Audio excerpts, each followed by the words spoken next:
Hello, my name is Jessica, and this is my hero's journey. So as everyone knows, I'm currently enrolled at Full University attempting to get my degree in digital marketing. One of the classes that I'm taking is called Digital Storytelling, and this week's assignment is to create our own hero's journey. A hero's journey is a path that the hero takes and talks about the steps he or she had to take to reach their goal. This is my hero's journey, and I'm going to tell you what I had to do to become a United States Army soldier. My name is Jessica Bridges, but to some people I will always be known as Specialist Bridges. I am the oldest of 5 girls and was always in fights defending my sisters. I was a smart-mouthed Puerto Rican girl from Brooklyn and grew up in the projects. I left New York City when I was a child and spent my days running around Puerto Rico, giving my mother headaches, always fighting boys, and exploring in the woods. I never really played with Barbie dolls and always seemed attracted more to G.I. Joe action figures instead. I was always a tomboy and wanted to join the Army ever since I was 11 and saw my first real-life Army soldier at a ticket tape parade in New York City for the return of Desert Storm soldiers. On September 11th, 2001, I made the choice to become a soldier, and I thought it would be easy. But little did I know just how hard it actually would be. I left Puerto Rico thinking that it would be like the movies, that I would be doing PSYOP missions, catching the bad guys, and shooting things up. My reality was shattered when I arrived at Fort Jackson, South Carolina, and met my first drill sergeant. I remember feeling afraid as he screamed at us to get our bags and run to the bus that was waiting on us. That night was the hardest. We arrived at base around 11 p.m., tired, hungry, and jet-lagged from our flights in. We were told to drop our bags and dump everything on the floor while we scrambled to do that and rip open the MREs that they had tossed at us so that we could eat. It was in that moment that I decided I would not let them break me. I would be the sarcastic, witty girl everyone loved at home.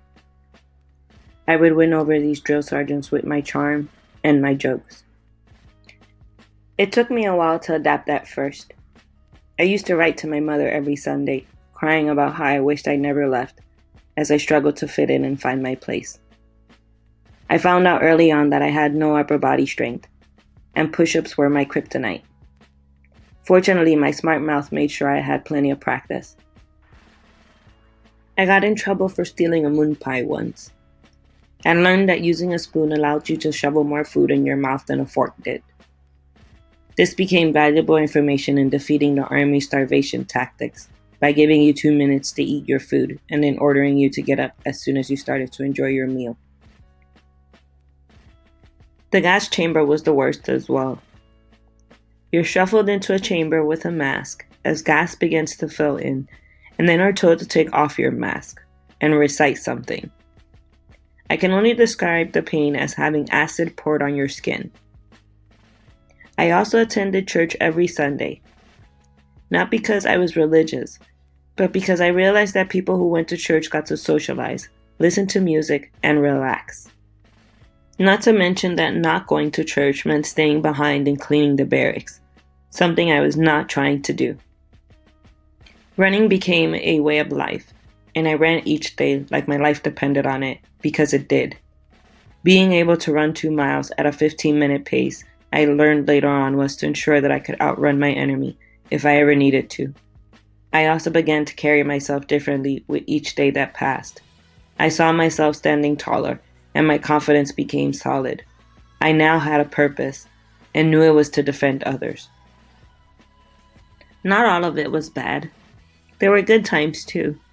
I learned to shoot an M16 and became the best shot in my unit, and I finally found what I was good at: singing and performing. This I learned during another punishment when my drill sergeant forced me to sing the national anthem for a week, after I told him to go to hell. The sergeant passed by me and heard me singing, and then invited me to sing the national anthem at our graduation. I also learned to rappel, and was taught hand-to-hand combat. With each day that passed, and each push-up that I did, I found myself getting stronger, both mentally and physically.